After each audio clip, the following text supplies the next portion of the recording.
August 12, 2000, 11:20 a.m. The southern Barents Sea, north of Murmansk, Russia. Even in summer, snow can fall on these waters that border the Kola Peninsula. But they are the only permanently ice-free access that Russia's Northern Fleet has to the world. And it is at this time of year that Russia conducts war games for the ships of this fleet. Today, the Russian cruiser Peter the Great leads other vessels of the fleet in a game of cat and mouse. Their opponent is not an American, but a Russian submarine, designated K-141. Her name is Kursk. The captain of the Kursk and his crew make preparations for a mock attack. It is an attack that will never happen. At 11:28, an explosion equivalent to 200 pounds of TNT rocks the Kursk.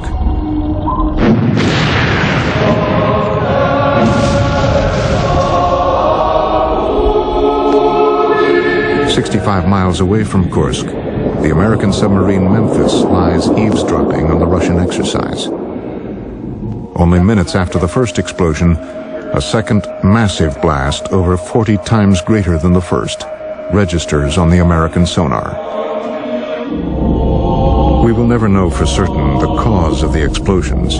What is known is that the enormous force of the second blast sends the Kursk and her crew to the bottom of the Barents Sea.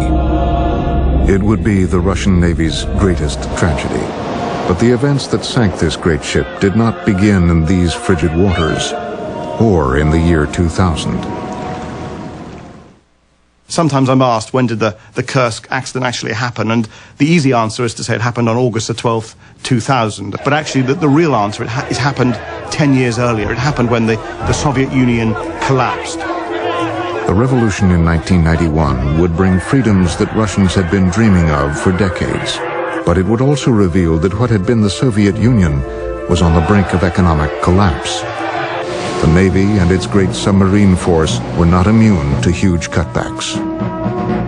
Life in the Soviet Navy had never been pampered, but sailors in the new Russian Navy now endured hardships never before asked of them.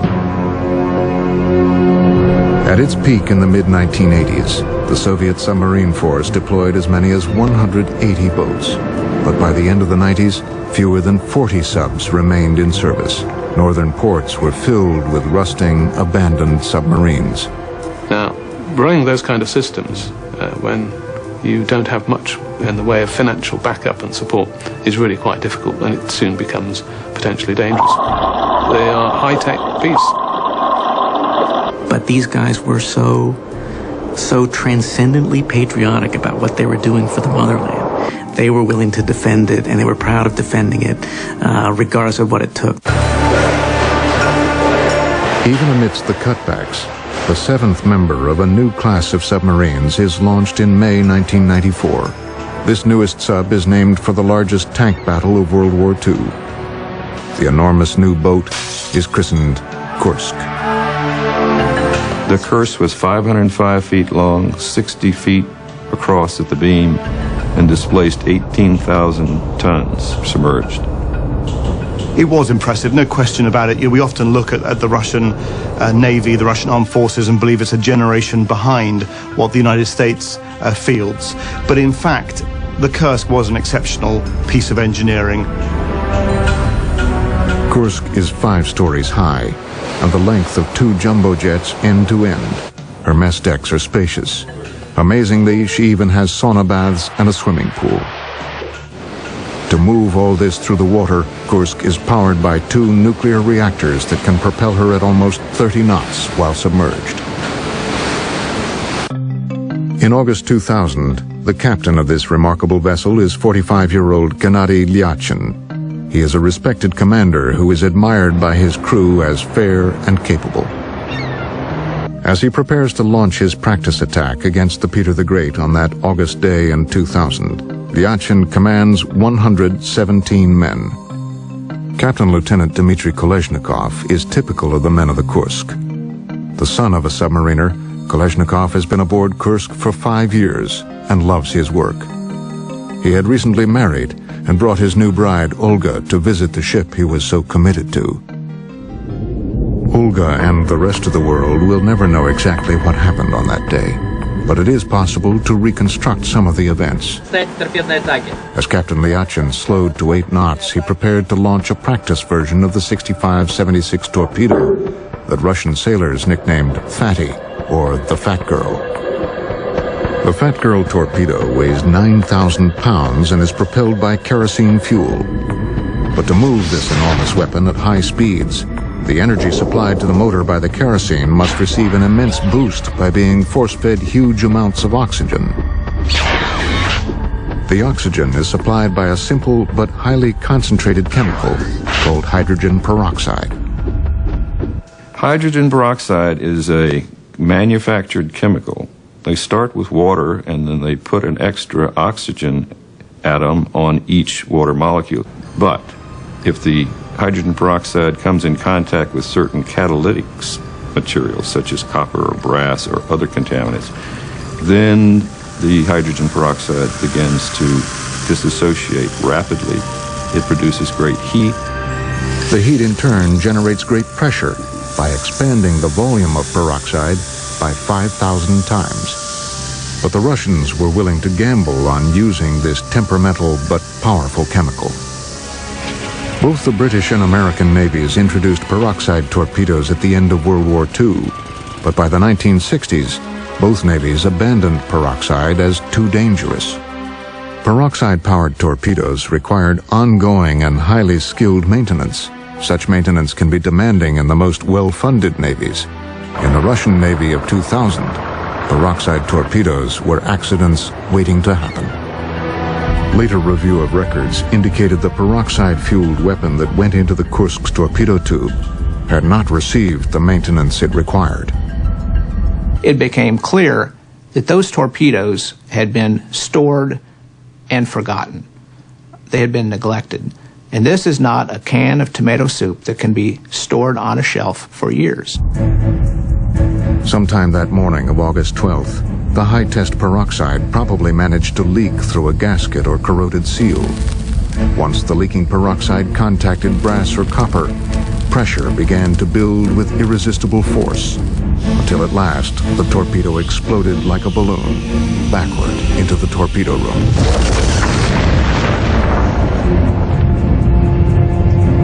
The massive fireball raced through the first compartments, killing all in its path, probably including Captain Liachin. Within seconds, temperatures in the torpedo room soared to 5,000 degrees, until at least 4 torpedo warheads exploded. With a force of 5 tons of TNT, the blast obliterated the front of the Kursk. Slowly, the great ship headed down by the bow until she settled onto the bottom, 350 feet below the surface. The shockwave had moved back through the sub, battering down bulkheads and instantly killing all it hit. But buried in the belly of Kursk, the heavily reinforced nuclear reactor had stopped the force of the tremendous explosion. Aft of the reactor, 4 compartments remained unflooded. Huddled inside, 23 men now awaited their fate. Modern Marvels, Kursk, will return in a moment. We now return to Inviting Disaster, Kursk, on Modern Marvels. The explosions aboard the Kursk illustrate the principle that when human lives are at stake, need immediate help from wherever source, international, from experts around the world, from other governments. That is no time to be hiding, to be evasive, to be attempting to salvage a reputation. August 12th, 2000, sometime after noon. 4 of the rear compartments of Kursk have survived the terrible explosions of that morning. In the red glow of emergency lighting, survivors help each other toward the last compartment, where the air will soon become a stale atmosphere, rapidly filling with carbon dioxide. They are alive, but the cramped space in which they now huddle is miserable. It's extremely cold, it's extremely dark, they're very frightened, And they've probably got the feeling in the back of their mind that no one knows that it's happened to them. Like all modern subs, Kursk was equipped with 2 escape hatches. One has survived the blast. It is theoretically possible that the men can put on breathing masks and float to the surface. But if no one picks them up immediately, they will die of hypothermia. There is another problem. Their small compartment is leaking. The pressure of 350 feet of depth is forcing water into the sub. The worst is in the 9th compartment, which is the last in the submarine. It is here that the propulsion shafts go through the hull to the propellers. With no forward movement, the pressure has water shooting in around the shafts. But it isn't drowning that threatens the men. The problem wouldn't have been the water coming into the submarine. It's the fact that the water would cause the pressure to rise. As water fills the compartment, the remaining air surrounding the men would be compressed into higher and higher pressure. In any escape attempt, nitrogen forced into the crew's blood by the pressure would turn to bubbles as they ascended, twisting joints and making breathing impossible. Faced with frigid water and possibly dying of the bends, the men in compartment 9 make a choice. They decided that since they knew that the Northern Fleet had a submarine rescue capabilities, they would wait for rescue. And who's to blame them? Captain Lieutenant Dmitry Kolesnikov has taken it upon himself to assume command of the survivors. After the decision is made to stay in the Kursk, he manages to find paper and writes to his wife. Olga, I love you. Please, don't be too upset. It's 1316. All the crew from sections 6, 7, and 8 have moved to section 9. There are 23 of us here. We have made this decision because none of us can escape. The problem with the survivors' decision to stay is that no one on the surface is taking any action to come to their aid. On board his flagship Peter the Great, the commander of the Northern Fleet, Admiral Vyacheslav Popov, is aware Kursk is overdue to check in. Now he's told 2 explosions have been picked up by sonar. As an ex-submariner, Popov knows something terrible has happened to Kursk. He also knows that as the fleet commander, he would take a great deal of the blame. In the tradition of the Russian military, his immediate reaction on this day is to do nothing. Many people say that one of the greatest weaknesses of the Russian Northern Fleet, in fact of the Russian armed forces, is the flow of information. Very few people have an incentive to pass bad news up the chain of command. Popov finally notifies the High Command, but it is not until 12 hours after the sinking that an emergency is declared. The Northern Fleet has rescue submersibles in nearby ports whose mission it is to rescue stranded submariners by diving down and locking onto the escape hatch of the stricken sub. One of these submersibles, the Priz, is finally loaded aboard a support vessel and put to sea. But Russian rescue vessels have also been the victims of Russian budget cuts. Sunday, August 13th, 5:20 p.m. Nearly 30 hours after the Kursk went to the bottom, the Priz at last dives to attempt a rescue. The submersible relies on very crude thrusters to position her over the Kursk. Even worse, her batteries are hopelessly outdated and will allow only a short time to attempt the rescue. In spite of the limitations, the crew of the Priz come close to locking on to the Kursk. But their attempts fail, and they are forced to return to the surface to recharge batteries. It is sadly apparent that the little Russian sub is not equipped to bring the men of Kursk back to the surface. They were well manned by very professional, very proud, in fact, very courageous men. But they couldn't fight the inadequate engineering, the inadequate repair work, the inadequate maintenance that hadn't been done for many, many years. But alternatives to the obsolete Priz are available and standing by. Intelligence sectors of the British and American navies know full well that a Russian submarine has been lost, and both navies maintain excellent submarine rescue vessels ready to travel anywhere in the world at a moment's notice. The Russians know this, but they refused to ask for help. For over 40 years, the British and American navies had been Russia's opponents in the game of the Cold War. To rush to ask Western navies for help now is more than the pride of Russian admirals can accept. Some individuals who are still, thinking that, they're still spying on us, they're still practicing with us as their enemy, et cetera, et cetera.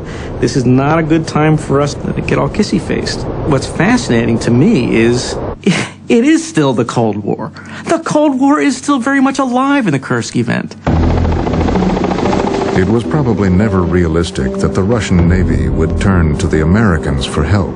But the British Royal Navy does not come with nearly as much political baggage. And the British have two forms of technology that might save the survivors on the Kursk. The first is 1,500 miles away, sitting in a maintenance building in Scotland. This is LR5. She weighs about 21.5 tons, and she can carry 16 rescuees. She has a crew of 3, and she's developed to go to depths of up to 400 meters. The LR5 submersible is similar to the Russian Priz, but possesses much more advanced technology. 30 feet, going off comms on pinger search. Over. Using sophisticated sonar, the LR5 can be maneuvered to the escape hatch of a stricken sub up to 1,200 feet down. Unlike the Russian vessel, LR5 can approach the stricken submarine from almost any angle. A flexible skirt settles over the escape hatch. Water inside the skirt is pumped out, sealing the LR5 to the sub like a suction cup. The sub's hatch is opened, and the stranded crew can be taken aboard the rescue vessel. The offshore oil industry of Britain and Norway has been responsible for developing another technology that could be used to rescue the Kursk survivors. In order to construct and repair oil drilling equipment on the sea floor, the oil industry has perfected the technique of saturation diving. The technique allows divers to work at deep ocean pressure down to 1,000 feet, then return to the surface without experiencing the bends. To do this, divers are placed in chambers which increase the pressure on their bodies until it equals that of the ocean floor. The divers are then lowered to the bottom by a diving bell. When they have finished work for the day, they return to rest in the pressurized chamber. When their work is completely finished, the chamber slowly reduces the pressure on their bodies until it again matches the surface atmosphere. If saturation divers can reach the Kursk, perhaps they can establish contact with any survivors. Russia has very few such divers and no equipment to support such a complex mission. But in the days following the accident, the Russians see no reason to ask others to help. As the storm tosses the waters above the sunken Kursk, time is passing. The Russians have failed in their rescue attempts. The odds are increasingly against the 23 trapped survivors. The courage of the men in that compartment, as witnessed by the notes that were recovered that they had written to their families, was absolutely heroic. I don't know how they did it. Inside the dark and cold coffin of the 9th compartment, the surviving men are left with only flashlights. They gasp for breath as oxygen disappears. Dmitry Kolesnikov writes again to his wife. None of us can escape to the surface. It seems like there are no chances. No more than 10 or 20%. Let's hope that at least someone will read this. Regards to everybody. No need to despair. Kolesnikov. Your heart goes out to those guys. The Soviet Navy's first nuclear submarine was the K-3, the Leninsky Komsomol. It crossed the North Pole in 1962. Modern marvels will return in a moment. We now return to inviting disaster, Kursk, on Modern Marvels. The Kursk disaster is only one in a long line of cases of misuse and under-respect of explosive materials.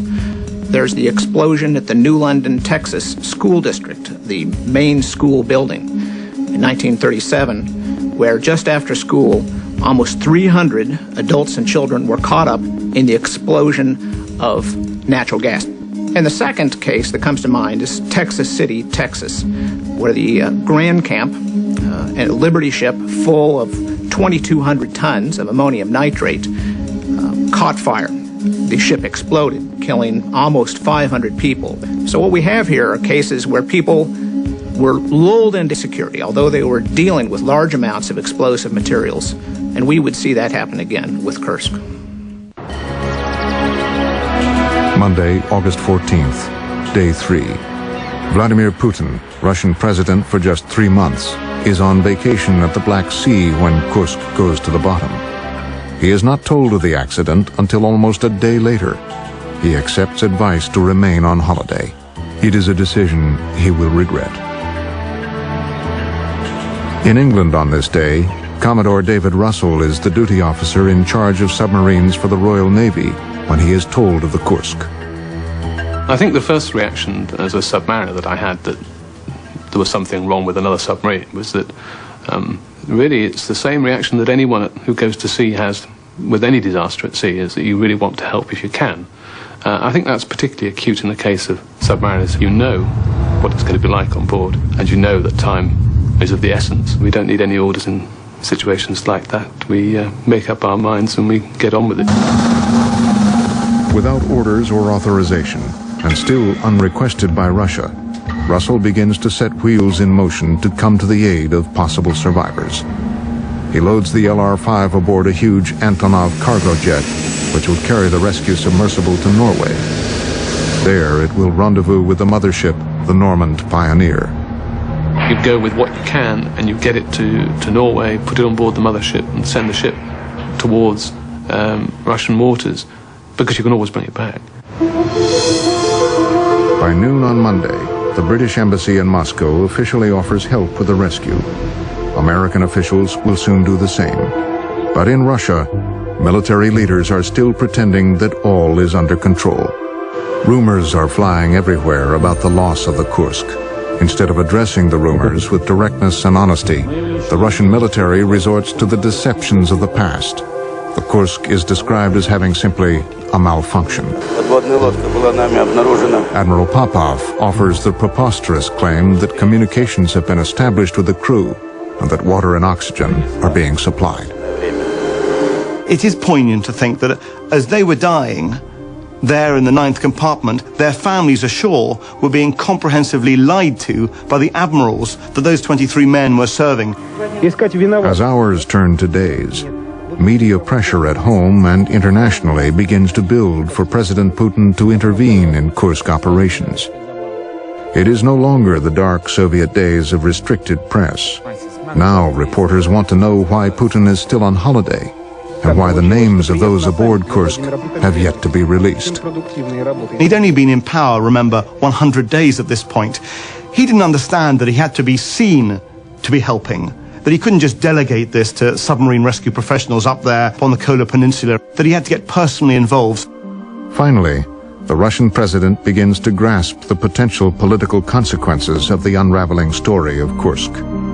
After a call from President Bill Clinton urging him to act, Putin orders his admirals to accept Western aid in the rescue. One of the first things requested are divers to go down to the Kursk to see if they can get any response from inside the vessel. The call for help goes to Stolt, a Norwegian and British underwater construction company for the oil industry. One of the first calls they make is to diver Tony Scott. But then when the phone call came from Stolt Offshore, they were a bit cagey. They just said a deep diving job in northern Norway, so I knew what it was because, I was expecting something, and just sort of jumped at the opportunity. Tony Scott and the other saturation divers will meet the dive ship Seaway Eagle in Tromsø, Norway, where it will be rigged for the mission. In less than 12 hours, the Eagle heads north. She is followed by the Normand Pioneer carrying the LR-5 rescue sub. Commodore David Russell will be overall coordinating officer for the Royal Navy. What he needs now are technical answers. And we need technical information because this is a complex operation. You need to know what the situation is actually on site. But Russian authorities are not quick to provide such information. It is clear that they are stalling. The British rescue team heads toward the Kursk, knowing little more than what has appeared in the press. As the British ships steam north at full speed, Russia's Deputy Prime Minister, Ilya Klebanov, meets with the families and attempts to dodge responsibility for the accident. Without any evidence, he claims the Kursk was sunk by an American submarine. Nadezhda Tilik has a son aboard Kursk. At last, her fear and frustration with such lies move her to interrupt the Deputy Prime Minister and shout what so many families are feeling.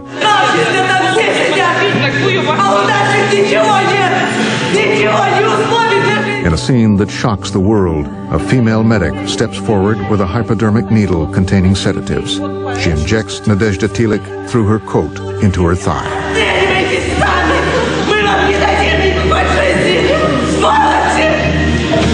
Tilik sinks into her chair as the sedative takes effect. Russia is changing, but some of the old ways of dealing with dissent still remain.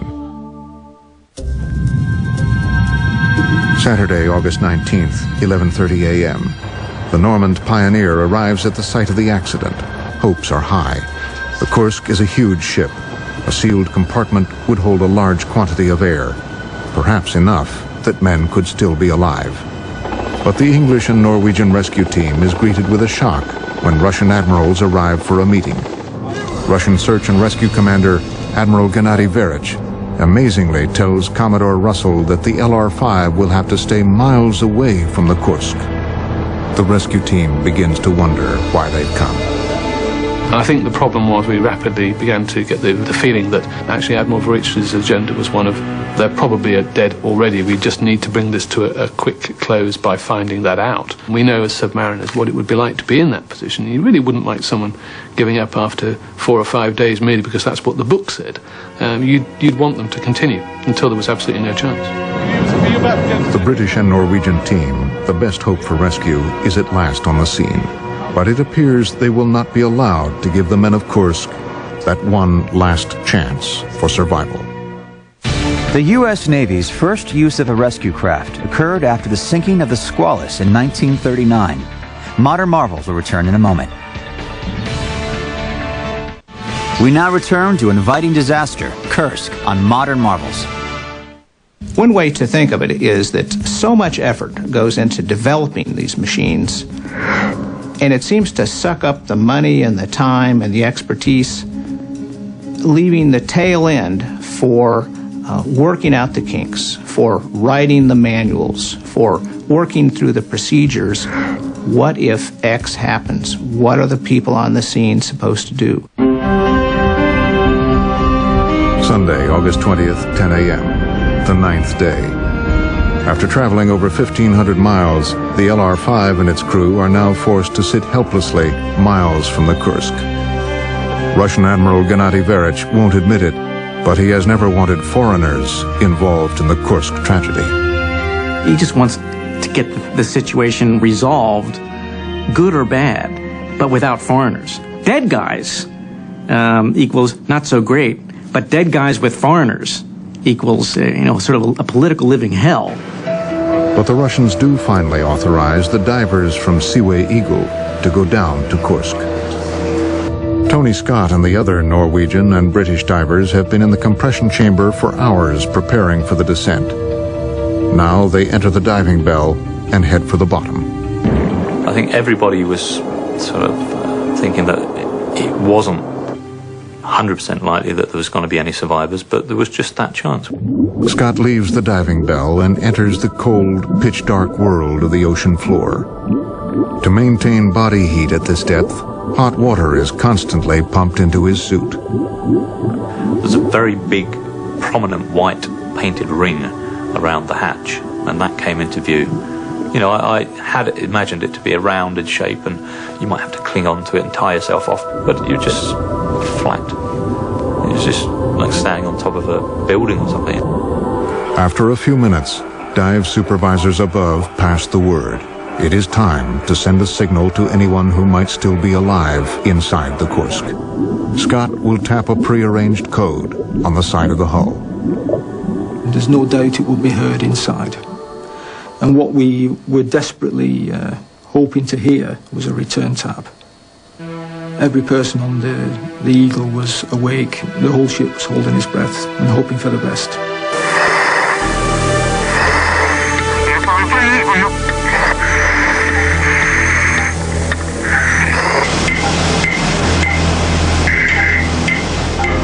We did want it to be, you know, if you could will something to happen, that's what you wanted to happen. You wanted to hear something. Tony rests his head on the hull and stops breathing to listen for the slightest response. Sadly, there is no answer. But the lack of response to the tapping still doesn't rule out the chance of life inside. Not having gained any response, that didn't necessarily mean there was nobody alive. You know, they could have been unconscious, they could have been in stupor or coma or whatever. The priority for the divers now shifts to finding out if the compartment below is flooded. The only means of getting at the sub-interior is through the remaining escape hatch Scott and his diving partner are hovering over. The hatch leads to an intermediate chamber, which is separated from the 9th compartment by a second lower hatch that opens inward. If the divers open the outer hatch and the inner hatch is already open, survivors below will drown. It is vital the rescuers learn if the interconnecting chamber is flooded. They come up with a plan to do this by opening a small valve on the outer hatch. There's what we call an equalization valve. You operate and it tells you whether you're sucking water in or whether there's no suction and therefore inside and outside are equal pressure. If the chamber below is dry, water around the valve will be sucked inward because the ocean pressure is so much greater. If the chamber below is flooded, the pressure is equal and no water will move. The difference is critical. The problem is, it is almost impossible to observe the water's movement. The engineers aboard the Seaway Eagle devise a simple test. So what we did is we had a bottle made up with, I believe it was milk at the time, some substance that was easily seen underwater, and we just squirted it around the valve. You know, you would see that flowing in if it was going in the seawater. There was no detectable flow in or out. That was pretty good evidence that that hatch, below that hatch, was flooded. The outer hatch is opened, showing the chamber is indeed flooded. There is virtually no hope remaining for the survivors, but the lower hatch will have to be opened. A special wrench is manufactured aboard the Eagle and sent down to the divers. The Russians asked us to open the hatch. So we set the hatch dogging mechanism to the open position, but still the hatch didn't drop open. Although not yet fully open, the lower hatch seal has now been cracked. Bubbles pulse around the seal from the compartment below. They cause some confusion until someone realizes it is simply the surge of the tide pulling small amounts of air out of the 9th compartment. The time has arrived to fully open the inner hatch. An arm of the remote vehicle pushes it open. The remaining gas that had accumulated in the 9th compartment rushes out. Later tests will confirm this gas was unfit for human life. As the bubbles stream upward, then burst and disappear, so too do the remaining hopes for the men of Kursk. It was a remarkable display of commitment by the Norwegian and the British rescuers who went to the scene that August 2000. They didn't give a damn about the politics in the Ministry of Defense. They didn't give a damn about the Russian admirals. They were genuinely motivated by a desire to save human life. The work of the British and Norwegian rescue specialists is finished. They will not participate in any salvage effort. For the first time since it arrived, the Normand Pioneer is allowed to float directly over the Kursk. On behalf of the Royal Navy, Commodore Russell leads a memorial service, and flowers are tossed to float above the dead submarine. We didn't feel we could have done anything better than we did. It's about the only comfort there is to take from it. Except perhaps that it may just be that out of these tragic circumstances comes a little bit of hope for the future. All attempts to rescue the men of Kursk have failed, but the impact of this disaster on a grieving Russia is not over. Energetic, oxygen-containing chemicals have been implicated in non-submarine accidents also, including the crash of ValueJet Flight 592 in 1996. Modern marvels will return in a moment. We now return to inviting disaster, Kursk, on Modern Marvels. We tend to relate most to people like ourselves, who are bystanders, who are accidentally caught up in these events. But so often, it's the workers that really pay the price for what I regard as carelessness at the top. That the management does not have the proper attitude of the healthy fear. August 22nd, 2000. 2 days after all hope is given up for the men of Kursk, Russian President Vladimir Putin at last arrives in Vidyayevo, the home port of the sub, to meet with the families of the dead crew. He pledges that Kursk will be razed and the bodies of their loved ones retrieved. Although Putin's pledge is well received by the grieving families, accomplishing the feat will be an enormous technological challenge. 2 Dutch companies are contracted to take on the immense job of retrieving the great sub. Work begins 11 months after the accident. The forward section of Kursk, which had sustained massive damage from the explosions, will be cut off and left behind. A diamond-studded chain acts like an immense hacksaw as it slices through the double hull of high-strength steel. Working in the tremendous tangle of debris and cutting into unknown spaces is very dangerous. My personal thoughts are cutting into any space is hazardous because you get a build-up of hydrogen and oxygen in a concentration that is very explosive. And there have been divers killed by explosions by cutting into things due to the build-up of the gases. Once the bow of Kursk has been cut off, a huge barge, appropriately named Giant, is towed from Holland and positioned over the sub. Giant is equipped with 26 heavy cables, each capable of lifting 900 tons. Divers begin cutting holes into the side of Kursk with powerful jets of abrasive sand. After weeks of work, each of the cables on the barge is attached to the holes. On October 8, 2001, 14 months after the accident, mammoth jacks on board the Giant at last begin to lift the Kursk and the remains of the sailors who rest within her. Even without her bow, Kursk weighs 9,600 tons. Never before has anything this heavy been lifted from the bottom of the sea. It takes 15 hours to raise the hulk into position below the Giant. Ocean-going tugs then begin to tow the barge and its grim cargo to a waiting dry dock in Murmansk. As Kursk leaves the scene of its death, divers place a marble tombstone on the floor of the sea.